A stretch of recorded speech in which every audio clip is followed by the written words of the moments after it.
Welcome, everyone. Hello, hello. Welcome to the 2024 Women's History Month Luncheon. My name is Marissa Parr-Scott, and I'm a program specialist for the City of Bloomington Community and Family Resources Department.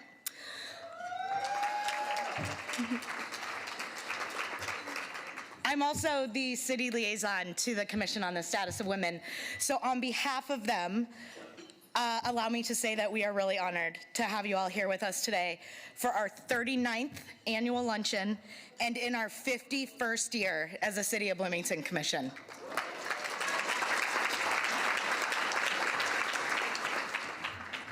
That kind of longevity speaks so highly to who we are as a city, who we are as a community, and to the bravery and forward thinking that the women of Bloomington have been demonstrating for decades.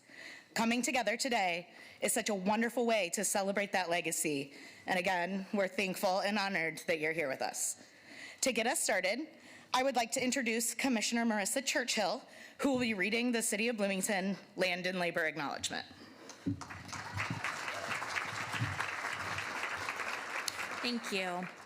We recognize that the City of Bloomington sits on Native land.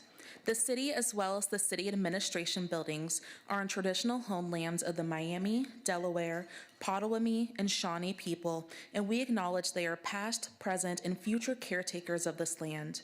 We also acknowledge that much of the economic progress and development in Indiana, specifically Bloomington, resulted from the unpaid labor and forced servitude of people of color, especially enslaved African labor. We acknowledge that this land remains home to and site of gathering and healing for many Indigenous and other people of color, and commit to the work necessary to create and promote a more equitable and just Bloomington. We move forward knowing and acknowledging our rich, complicated, and sometimes painful past so that we can learn from it and create a true land of opportunity. Thank you.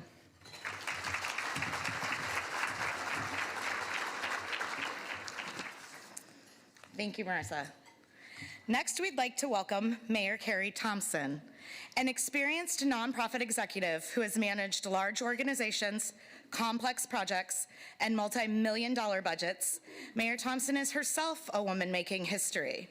On January 1st of this year, she became the second woman to be elected Mayor of Bloomington in the city's 205-year history, bringing progress, change, and a new approach to City Hall. We are grateful to have her here with us today. Please welcome Mayor Carrie Thompson.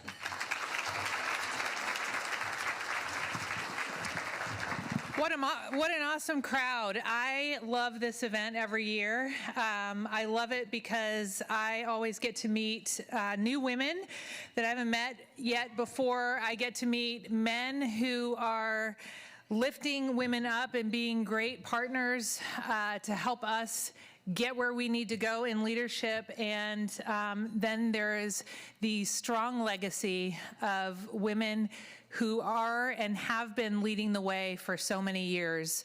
And I see Charlotte Zietlows here in the front row today as one of our groundbreakers. My great thanks to the Bloomington Commission on the Status of Women and importantly, all of the women in our community, whether they're here with us today or not. We have a legacy in Bloomington of raising strong women, and I know I'm doing that in my own house, and I hope that I will continue to do that at City Hall. I often talk about how unique our city is. We're progressive and innovative. We focus on education, quality of place, and quality of life. We invest in things. We support individuals and families. We welcome all people to this community, and we actively invite them to the table. I can't help but think that Bloomington is the way that we are because of the women who have and continue to shape this community. If you look back at this city over the years, you will see a truly remarkable legacy. That looks like women leading in elected office. Can you stand up if you are or have been in elected office?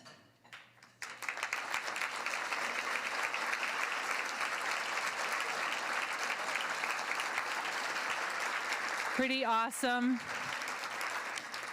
A side note, we have now we have a female mayor, 3 female county commissioners, majority female judges on our judiciary, females on our county council, majority female on our city council, female city clerk. Women are leading the way in this community.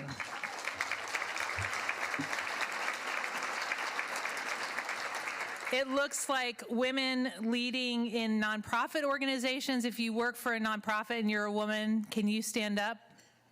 My thanks to you for caring for our community.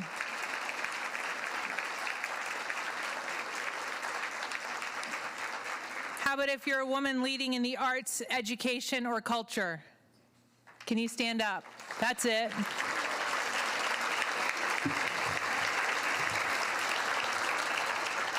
Women are leading in so many ways in our community, and today we're going to honor some of them.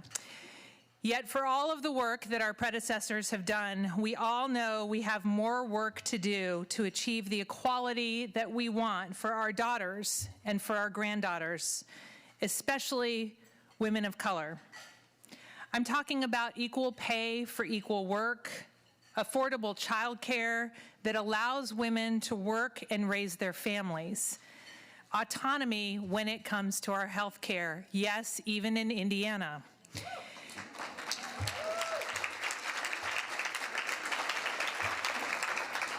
And I'm talking about real opportunities to compete for work, for promotions, and for opportunities for which women are all too often passed over. We know that Hoosier women make roughly $13,600 less per year than their male counterparts today in 2024. And that gap for women of color is even greater. In 2024, that is not acceptable. We as women and as leaders must continue to show up and speak out. We must continue to lead the way to change, as incremental and frustratingly slow as it sometimes can be. I'm learning that in city government. But here's the deal. We must run for office. We must serve on government boards and commissions, serve on a nonprofit board, raise our hand when leadership opportunities arise, and make the time to make an impact. As importantly, we must look for other women and let them know that we want them to raise their hands as well. My charge to each woman in this room who has made it is this: find a woman this year and let her know that you think she is ready for her next big step. Actually, this charge goes to men too. Find that woman. Tell her you believe in her. Urge her to make a plan to get where she wants to arrive. That is how most of us got to where we are. Someone, often another woman, saw something that they thought we could do, and they asked us or told us to do it. That's why I'm here today. I am now your new mayor. But I'm here because when I was 22, someone believed in me enough to ask me to take a job that I thought was way too big for me. That happened again when I was 43. And then, over and over again, people kept asking me to run for mayor. As women in our culture today, we have not made it a habit of sticking up our own hands. So this year, find a woman and ask her, tell her that you believe she's ready to raise her hand. And then partner with her, because she will need support. She will need you to have her back, and she will need to know that you can be counted on. It makes a difference. And if we do this for our emerging leaders, our city is just going to be 10 times better. I promise you. So do that this year. I want to say a special thanks to a group of female firefighters. I know 2 of them are here with us today, and to Chief Roger Kerr. These women had an idea that they should put together an all-female crew, and Chief Kerr said, hell yes, you should. And they did that at the beginning of Women's History Month, so can we give them a hand?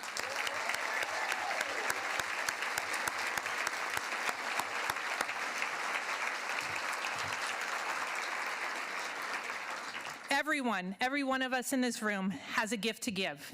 Everyone has a talent to share, and everyone has the ability to continue the legacy others have started for us here in Bloomington. Together, the women in this room and in the community can take the next step in our journey to a more equitable society in our city, in our state, and in our nation. Thank you for being here, for all the work you have done and will continue to do for women. It's now my pleasure to welcome Landry Culp, the chair of the Bloomington Commission on the Status of Women.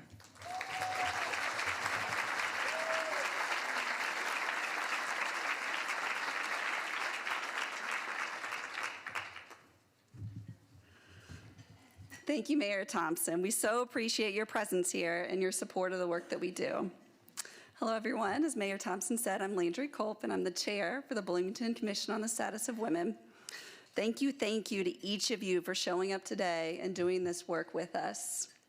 Being able to celebrate local women who are doing incredible work for other local women is an honor, and I'm thrilled to be a part of sharing their story with you all.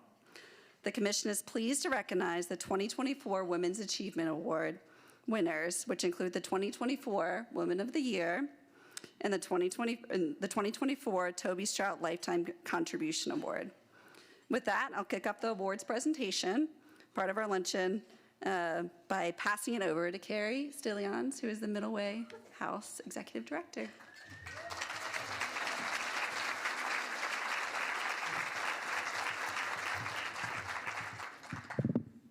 Thank you so much, Landry.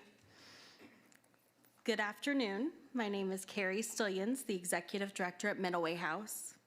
I'm honored to be here to present the Toby Strout Lifetime Contribution Award, named after longtime Executive Director at Middleway House. This award recognizes women whose work has significantly advanced the status of women and girls through their leadership and service. Toby Strout herself was a lifetime champion for women and girls and a member of the Commission on the Status of Women. After she became Middleway House's executive director in 1988, Toby's leadership helped expand the capacity and the programming at Middleway. During her tenure there, we have been able to incorporate legal services, prevention programming, youth programs, the RISE Transitional Housing, New Wings Emergency Shelter, and on-scene advocacy programs, as well as our satellite offices in Greene, Martin, and Owen counties. We are proud to continue Toby's legacy through the award winner. With that, allow me to introduce 2024's Toby Strout Lifetime Contribution Award winner, Renee Bridgewaters Carter.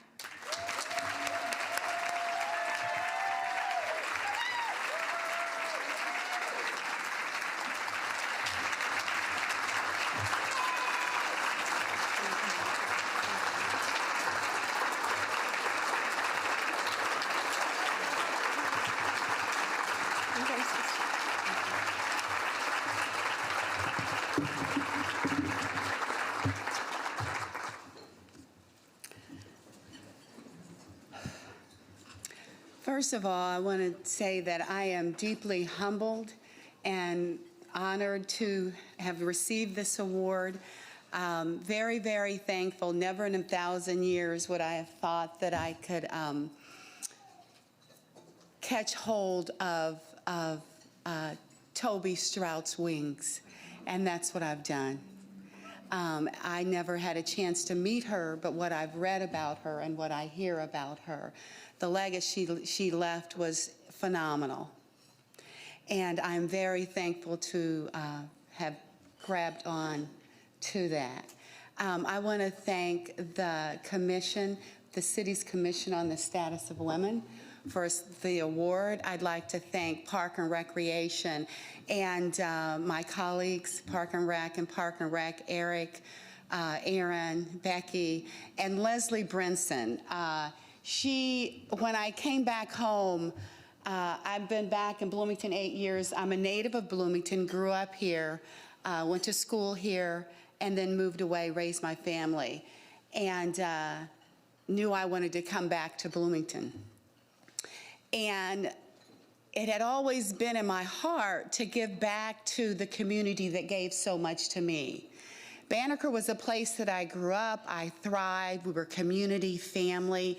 And so when I came back to Bloomington, I got on the phone with Cecilia, my sister-in-law, Carter Jeffries, and told her what I was thinking, and called Leslie, and Leslie, I said, what are the needs? And she let me know, and that's how I started at Banneker.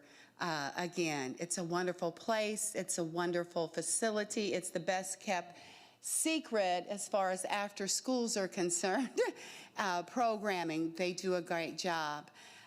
So I'm very, very, very thankful to be a part of that. I come from a legacy of service. I'm a Bridgewater and a Chandler. Yeah, both sides, both sides. So it's in my DNA. I will continue to carry on the legacy of giving wherever. I came with what I had in my hand, a background in education and management. I put those two together and we developed something. And so, again, I'm thankful and very honored to have received this award. Thank you.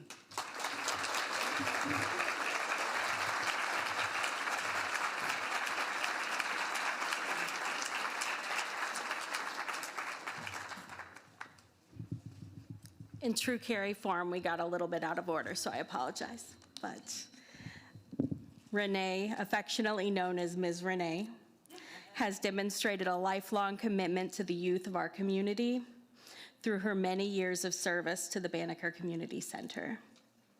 In her nomination, Renee for this award, her colleagues at the Banneker Community Center point out how her unique blend of compassion and high expectations encourage the children she serves to reach their full potential. Renee's commitment to the community extends beyond the Banneker Center and through the surrounding community and neighborhood, where she makes each neighbor, family, and individual feel cared for and encouraged. All her efforts are part of Renee's dedication to uphold the legacy of service instilled by her family. In her recent reflection of her work, Renee said that allowing others to temporarily rely on your assistance until they can stand independently is crucial.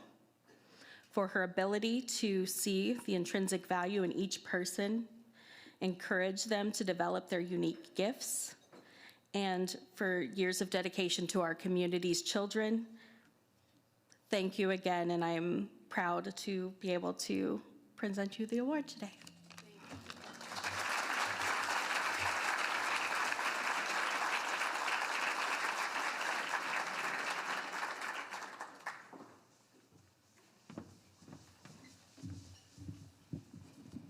Congratulations, Ms. Renee, on a well-deserved award. A round of applause one more time.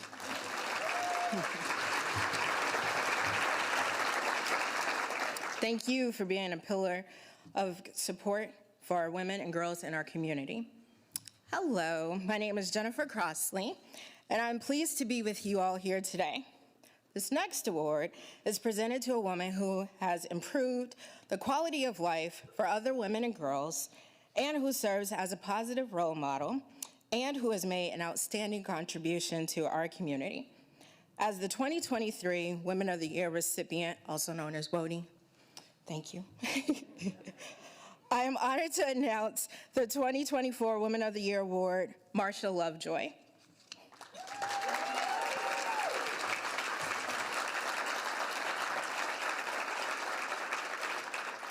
Marcia blends her role leading public relations at Cook Medical with her dedication to community service and advocacy. Her career path in public relations took a turn for a few months after the birth of her second child.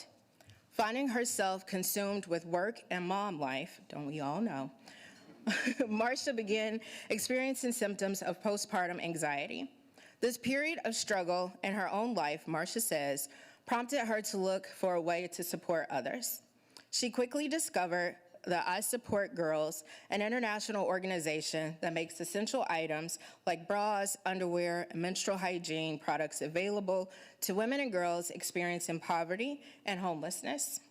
Since starting the Bloomington chapter of I Support Girls, Marcia has collected and distributed 46,000 hygiene products across Bloomington and in Monroe County, collaborating with organizations including the Indiana Recovery Alliance, Middle Way House, and the Richland Bean Blossom and Monroe County Community Schools. On top of managing her responsibilities of work, motherhood, and I Support Girls Bloomington, Marcia makes time to support the women at Cook who are becoming mothers for the first time. Her nominators remark on Marcia's willingness to help her coworkers learn how to navigate maternity benefits and manage their time off and return to work. For her commitment to helping women and girls of Bloomington stand tall with dignity, ladies and gentlemen, please join me in honoring our 2024 Women of the Year, Marcia Lovejoy.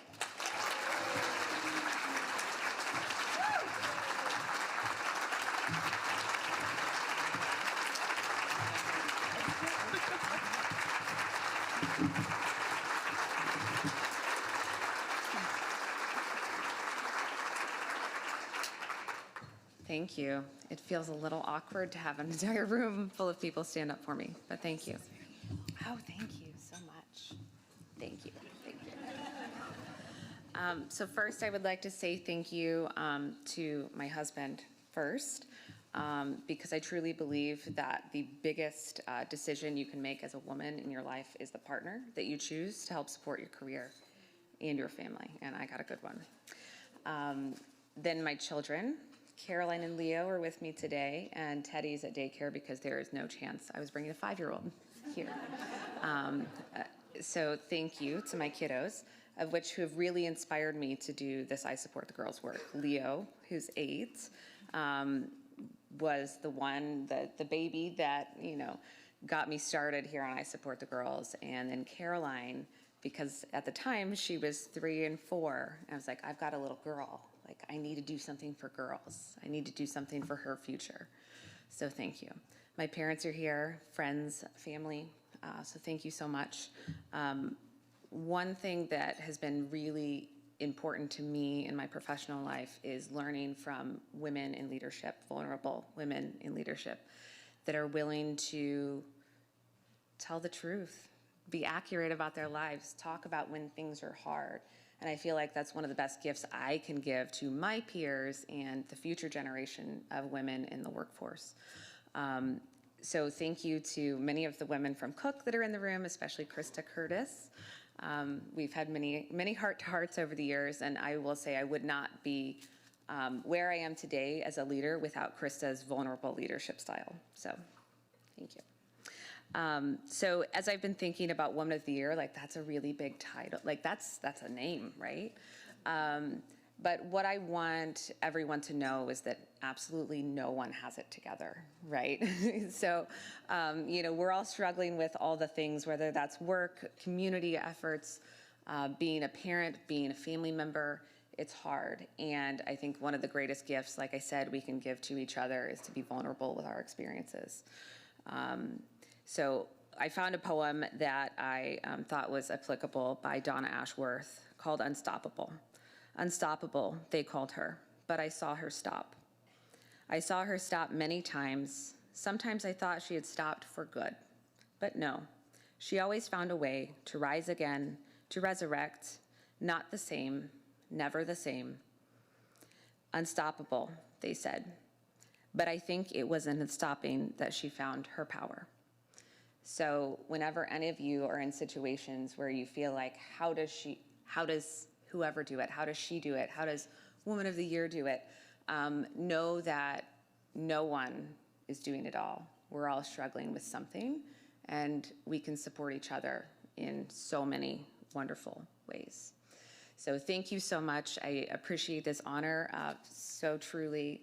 I love my work with Support the Girls. I've gotten a lot of support for Support the Girls from many of you in this room, so thank you. And I'm just thrilled with this honor. Thank you so much.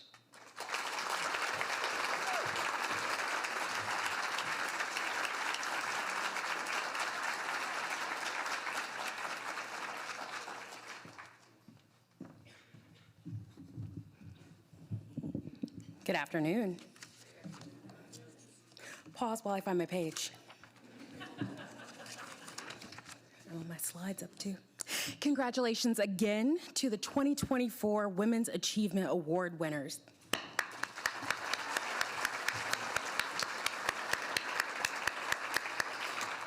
You are true examples of leadership, advocacy, and empowerment, and we are forever indebted to you for the ways in which you have improved the lives of women and girls in our community. My name is Ashley Hazelrig, and I'm a commissioner on the Bloomington Commission of the Status of Women. Now we would like to welcome our keynote speaker, Kara Herring. Appointed by Governor Holcomb in November of 2020, Kara Herring is the state of Indiana's first ever Chief Equity, Inclusion, and Diversity Officer. Chief Officer Herring and her team's key priorities focus on economic development, community investment, and addressing education outcomes for historically underrepresented populations in rural, urban, and suburban Indiana. Chief Officer Herring is originally from South Bend, and prior to joining the governor's cabinet, worked for the University of Notre Dame in the areas of workplace culture, employment, compliance, and external affairs. Chief Officer Herring's awards and recognitions include the Indianapolis Business Journal's list of Indiana's 250 most influential leaders. It's a long title for an award. More than anything, Herring wants you to know that she is a mom, a wife, and a child of the King who is committed to spreading love and serving others. Please give a warm welcome to the Chief Officer, Kara Herring.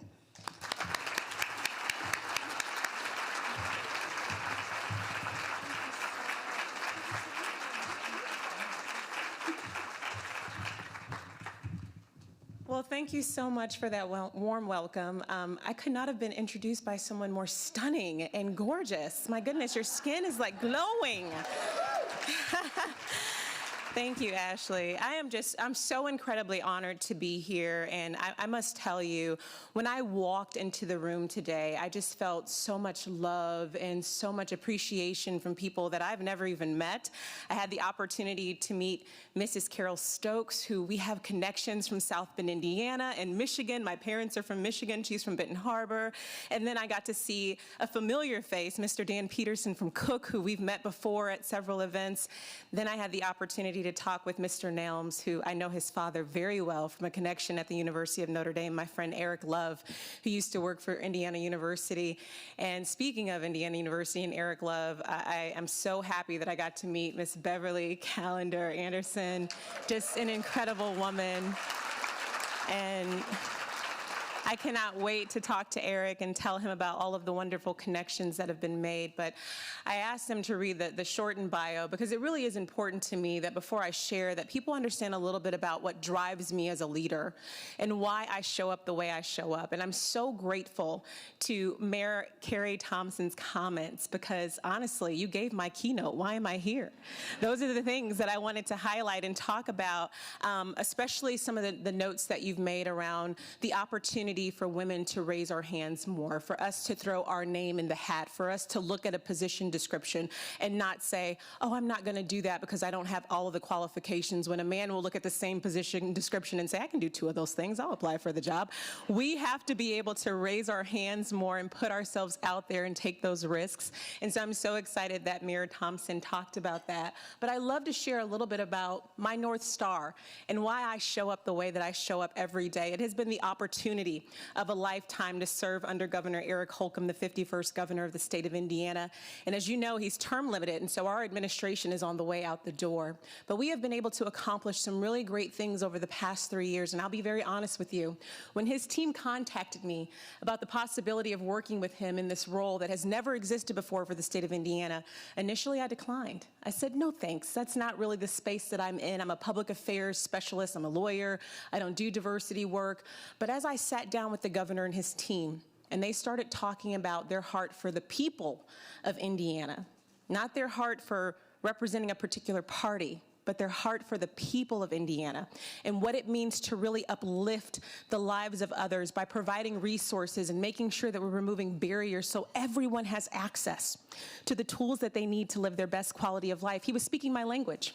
Born and raised in South Bend, my parents are business owners. They are also pastors. I was raised in the United Pentecostal Church, if anyone knows what that is. And so when I was younger, I wasn't allowed to wear pants, couldn't wear makeup or jewelry, which is why I'm probably so made up and blinged out now, right? But that was a part of who I was. That's how I grew up. And my parents still serve in ministry. They've been married for 51 years and been in ministry for 48 years. And now my big brother, my second in line brother, Pastor YPJ, that's my brother. He's our pastor now, and I serve in ministry with them.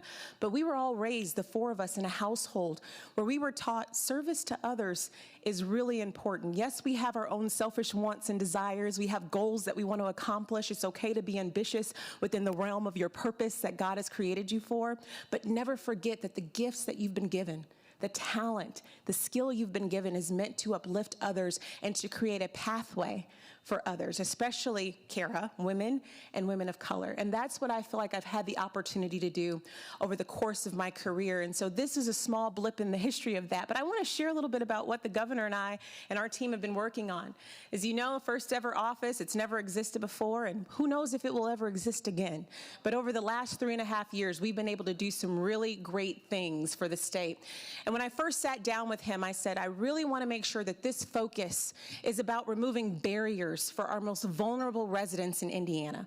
That means a number of different things. It's not just race, ethnicity, right? It's not just gender, but it's looking at geographic location. It's looking at social vulnerabilities. It's looking at the aging demographics of our state, looking at where people are located and in terms of where the services are that they need to be successful, taking that data and then working with our state agencies to make sure that we're intentional about our policy and the way that we're serving the 6.8 million Hoosiers in this state.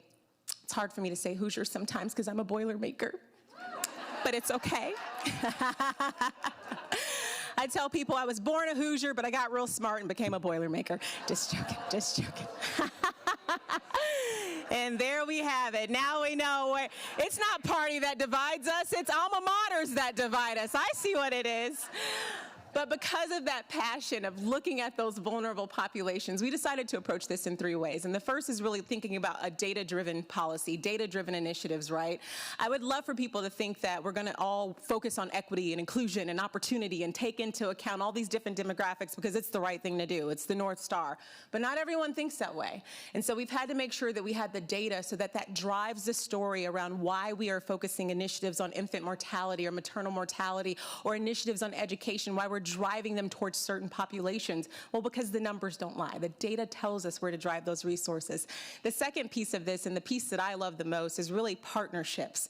I am a public affairs specialist. That's what I did for the University of Notre Dame for quite a few years, leading all of our strategic partnerships across the region up there. And so being able to go out and meet with people from corporate, meet with people from nonprofit, from the faith community, from different community organizations, to think about how we partner with them has been big.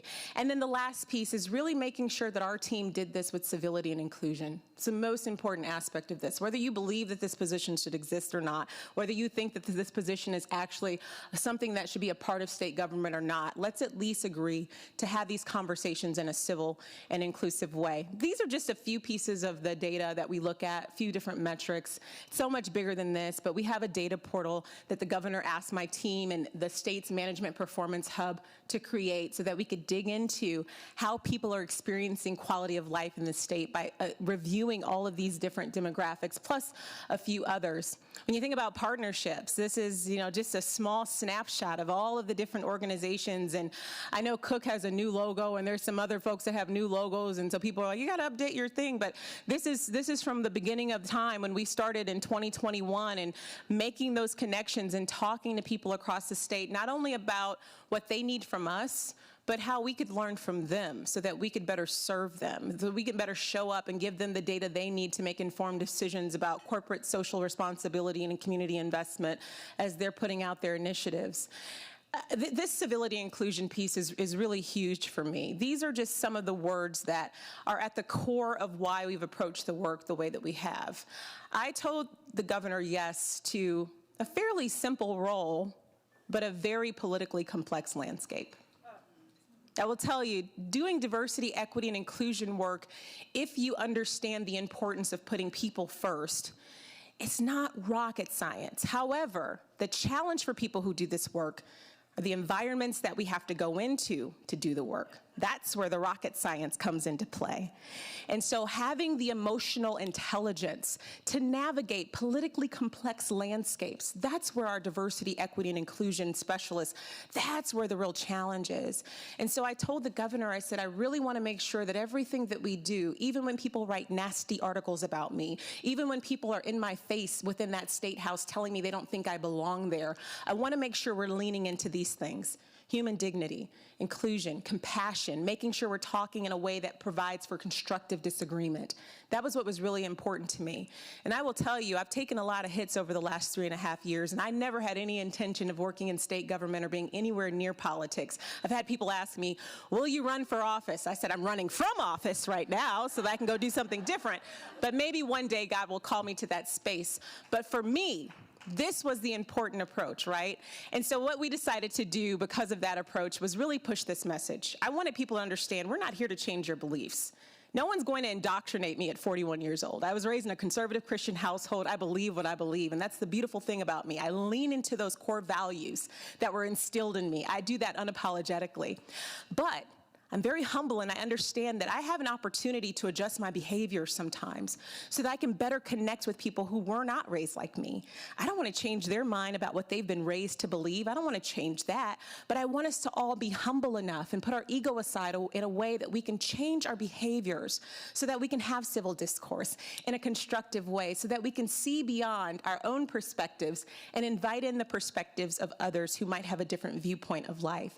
And so we created what's called Next Level Teams. It's a really incredible training that we've been doing for the last 3 years across the state of Indiana. We've trained over 9,000 people on this session, but it focuses on civility, constructive disagreement, and compassionate listening so that we can create a culture of inclusion where we can have those healthy conversations. And I'm hopeful that the more that people lean into these concepts, the more we will be able to go across party lines and go across different lines of demographics to look at the true meaning of all of this, and that is to expand common good for mankind, all of us. Expand common good for mankind. This is one of my favorite images, and we use this in our training along with a number of different videos. And I share this story because for this guy, it's a 9. For that guy, it's a 6, right? And they're just going back at each other, yelling, it's a 9, it's a 6. And guess what? If both of them just stopped their yelling for a moment to walk around to the other side to see it from that person's vantage point, they'd realize it is a 6 for him. It is a 9 for him. It doesn't change the fact that when I go back to my side of the street, it's still a 6 for me, it's still a 9 for me, but I can go over and see it from that person's vantage point. And that's what we need more of in our society right now, especially within civic engagement. And so that's what the essence of that training is all about, and it's helping people have really difficult conversations in a positive way. I want to share a couple things about celebrating and uplifting women in Indiana. This room is just incredible, just beautiful to see the awards that have gone out. Mrs. Bridgewater Carter, I mean, congratulations. Mrs. Lovejoy, congratulations. Just beautiful to see these awards that have gone out. And there's so many women in this state who are leading by example. And there are so many women in this state who need more of us to pull them up, as our mayor said, and invest in them. I am right now investing in a young professional I'm mentoring. I'm going to pay for her executive coaching because I see where she's going. And I told her, I'm going to pay for that for you because this is going to be a game changer for you. Another young lady, I helped her with all of her statements for law school, and she is now wrapping up her first year of law school at the University of Notre Dame, just really investing in the young people coming behind us. And so I want to talk a little bit about why women in leadership is key. If you look at this is sharing some of the research of how women lead with these values in a way like no other. And there's an article, I have a QR code at the end that you can scan and get that article, I believe. But it talks about our ability to relate, our ability to have that level of self-awareness, thinking about all of the things that we do from a standpoint of authenticity, systems awareness, and achieving. These are just some quotes that talk about how women are leading their organizations, and because they're leading their organizations in a very authentic and a North Star type of way, the things that are better, the bottom line is stronger when women are leading organizations, the way that they're able to increase the productivity of their companies. Their cultures are stronger when women are leading these organizations. And it's not that men aren't doing this as well, but we have to highlight that when we do raise our hand, when we do put our name in the hat, there's something transformative that happens with cultures. It's why it's so critical that we're not intimidated when people ask us to put our name in the hat for a job that maybe we think that's bigger than us. We're not intimidated when someone says, maybe you should be the one running for office so that you can look at the policies and the legislation that's driving the health of a state or the health of a city. These are some of the key pieces of research that show when we do that, positive things happen. Again, some more quotes that talk about when women are leading from these spaces. And so in order to get there, how do we support that, right? And I want to talk a little bit about creating that pathway for women into leadership. This is my last slide, but I really want you all to understand the importance of this as we're thinking about pathways. I was thinking about Mayor Carrie Thompson. I was thinking about her pathway into leadership, and she shared a little bit about that today, but someone asking her to put her name in the hat for something that she thought she was not really capable of. And then her career, her journey of community engagement and uplifting communities and being the CEO of Habitat for Humanity and then working to uplift rural communities through strategic partnerships, leading her all the way to be the mayor of the city of Bloomington and serving in a time when we need leadership such as that. Think about that pathway, because she took the risks. She said yes, and she saw herself in a different way. She was intimidated by what's in front of her. That's powerful. I think about this beautiful woman that I just met, Beverly. I think about your pathway and all the things that Eric has shared with me about the work that you've done to be a voice for others, being one of the co-founders of Bloomington United, and making sure that you're speaking truth to power in a way that is sage and full of wisdom so that you can get people who see things differently from you to come across those lines of difference, not intimidating them, but inviting them into a space of comfort so that we can uplift the needs of everyone. I think about my own mother, who decided that her pathway was to be a stay-at-home mom and a wife, to focus on her family, raised in Buchanan, Michigan, and sang a praise and worship and played organ for her church as a little girl. She got married to 18 to my dad, Bishop Eddie Miller, who was born in Jackson, Mississippi, and together they built a ministry and a business. But the most important thing I can say about that incredible woman, Diana Miller, that she invested in her children. Her pathway into what she felt was her purpose was investing and pouring into her children, who are now doing great things across the country.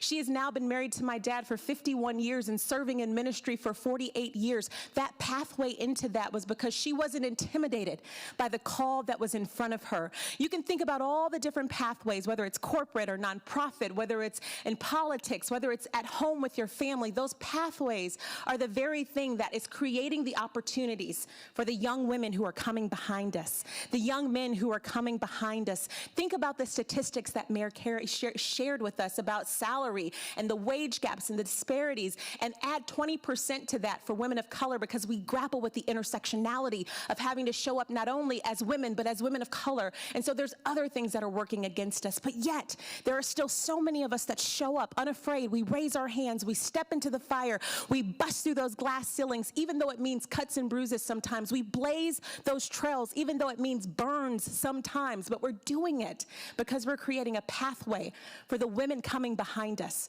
Those women are watching us. Our daughters are watching us. Our granddaughters are watching us. They need us more than ever because of where we need to take our state, our cities, and this nation.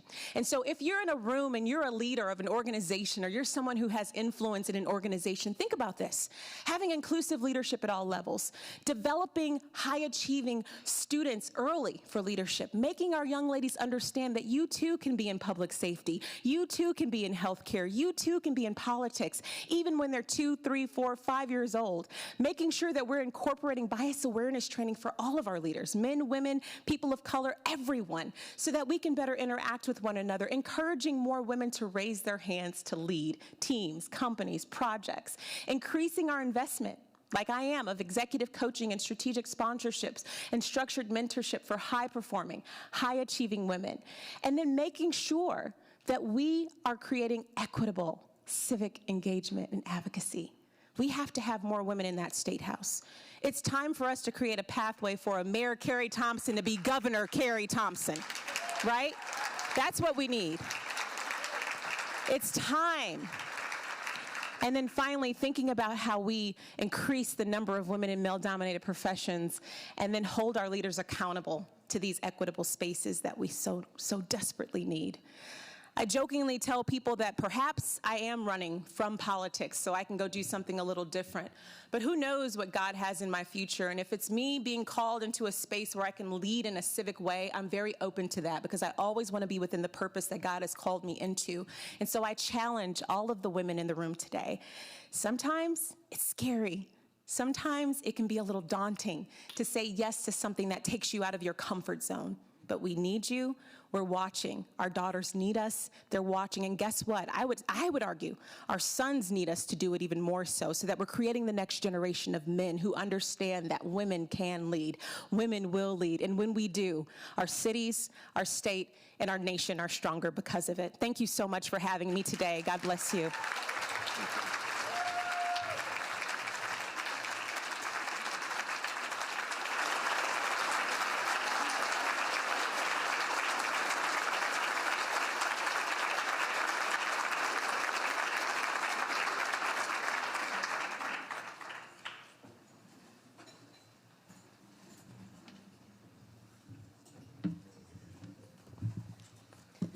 Hello, everyone. Thank you for being here. I'm Hannah Chudley, and I'm on the Commission for the Status of Women. And I'm Debbie Herbenek, also on the commission. We'd like to take a moment to recognize the many sponsors who made this possible. We are only who we are because of the community that's here to support us. Our 2024 Platinum sponsors are the City of Bloomington Office of the Mayor. Where's that table? Right there. Thank you. The City of Bloomington Office of the Clerk. Thank you. The City of Bloomington Community and Family Resources Department.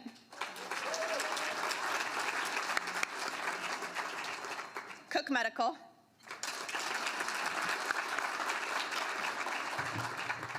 And the South Central Community Action Program.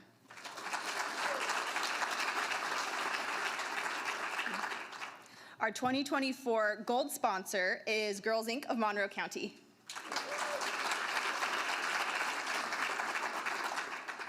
And our 2024 silver sponsors are the Greater Bloomington Chamber of Commerce,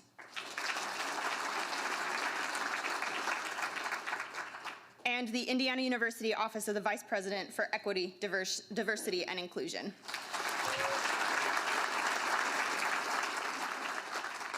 Thank you so much for all your generous contributions. This was made possible by you, and we appreciate it. We would also like to express our sincere appreciation to our event partners who made this day such a success. Thank you to the Convention Center staff and caterers, Marquis Rental and Staging, Unveiled Photo, Vivid Designs, and the City of Bloomington Community and Family Resources Department staff. We appreciate your support and collaboration. Thank you. We would also like to take a moment to recognize Beverly Callender Anderson, Director of the Community and Family Resources Department, as she heads into retirement later this spring.